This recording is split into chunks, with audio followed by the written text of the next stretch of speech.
So the other day, one of the people I coach who wants to get into UX design, who's heavily interviewing right now, asked me a very simple question. How do you choose which company to apply for, which design team to join, especially when you have choices? Because that person, just to give you a context, has pretty good portfolio for the entry and junior level designer. And now because a lot of people haven't gotten yet the design jobs, they jump immediately to anything what they can get. As long as it's a paid opportunity and it has UX in a title, they might commit to it. But I would recommend you to hold off and don't just jump for immediate opportunities. And this is why. Because not every job, not every design team or design leader are built the same way. And not every person cares about the things you might care in your job. Beyond, let's say, the salary and every other obvious factor, I'm going to give you 3 key things which I would consider if I would go back in time and would need to find a new design job.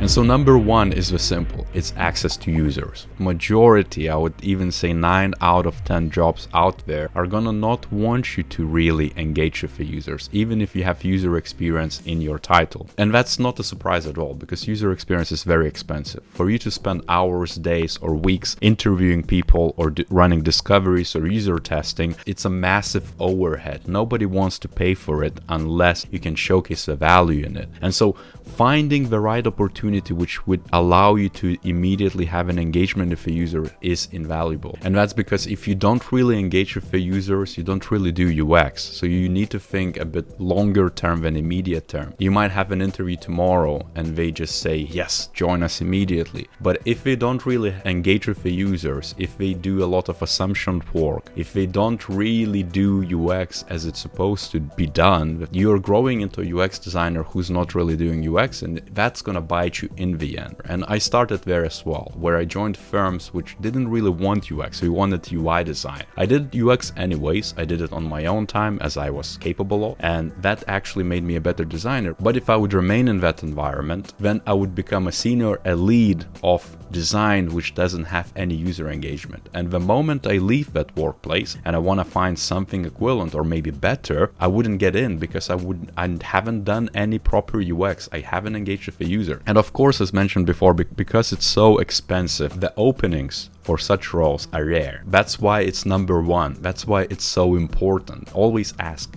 when you interview or when you apply for a job, will I actually have an access to the users of that product or service? Am I going to be allowed to? Am I going to be expected to? It's going to impact how you grow, and it's almost like the decision you make today is going to impact the future. And unrelated to the first thing, but sort of is, I guess, it's about design leadership. It's who you report to. In one of the videos about red flags in the job ads, I already described that who you report to is massively important to your growth and what you're going to actually do in the job, what challenges you're going to face and what you're going to ignore, what you're going to just push under a rug and what you're actually going to fight for in terms of design maturity, standards, again, user access, things of that nature. If you look at something like Nielsen Norman Group's recent maturity model for UX, you're going to notice that there's a lot of steps an organization or a design team or design capability could take. This applies to immediate design squads, immediate chapters, guilds, actual bigger departments, company as a whole, basically. Every position you're going to join, you're going to land somewhere in between 1 and 6. Ideally, you want to be user-driven so that UX is at the helm of it and drives a lot of different decisions. Or it could be absent, where you just applied and you joined as a single designer and you have no design leadership. And while all of these majorly impacted by the leaders themselves, if let's say you're going to join a firm and you're going to report to a product manager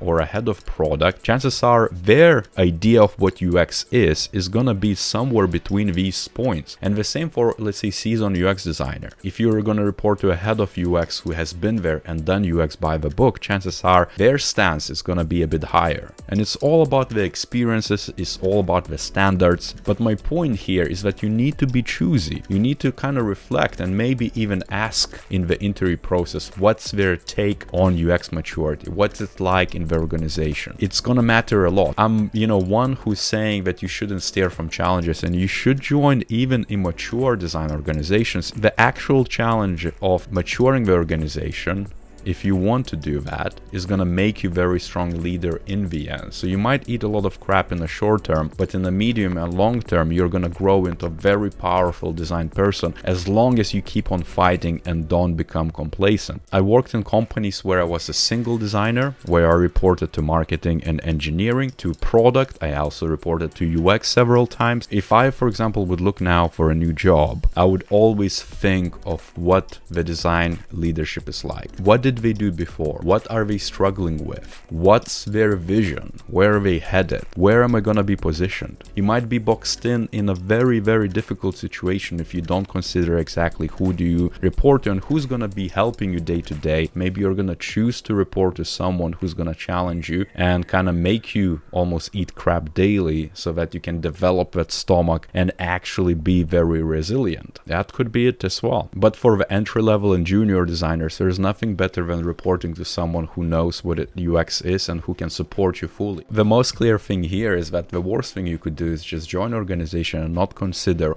or not ask questions in the interview process of what that is like. And a third one, the long-term development goals. Chances are you're gonna join the firm or a team for maybe, I don't know, 3-5 years tops. Now the new generations of designers who are not joining the workforce for life, let's say. It would be like crazy to think that, oh, I'm just gonna join this firm and I'm gonna work for it for the rest of my life. And so it would be good to also kind of tie those years, whatever you want to commit to in the beginning, to think where do you want to head. For example, if you want to eventually go be a head of UX and kind of maybe manage people or manage effective design teams, consider if this role allows for it. Or perhaps on the flip side, if you want to become a principal or a lead or a senior, does this role you're applying for allows for that growth? Does it even allow for that responsibility? For example, if it's a startup, we're not going to need a lot of designers. It may be going to be a few. In that case, we might just take seniors and leads and principals and just position them in those places, but don't really have enough flexibility to grow the design team. On the flip side, there's full departments in bigger companies. As of this recording, I'm part of a culture which is 50 designers, and even bigger culture in the same company of 200 designers. There is a lot of ladder you can climb and a lot of kind of horizontal and vertical movements you could do. But before you join such an organization, you need to think if there's a cap. At what point would it be capped? What's realistic type of outcome for you, let's say for the next 3-5 years? What do you want to commit to? And if the actual environment allows you to grow there, does it really allow you to climb up and actually establish yourself that way? If you want to be a head of UX, choosing between the two organizations is going to be reflective of that. Maybe one is going to be much more realistic for you to get to that eventual goal, and that other option is the one which is going to allow you to baby step towards it, and you can kind of jump from work to work, from job to job, and then develop into that final goal of head of UX. But ultimately, you need to consider what's your long-term goal. What do you want to develop into?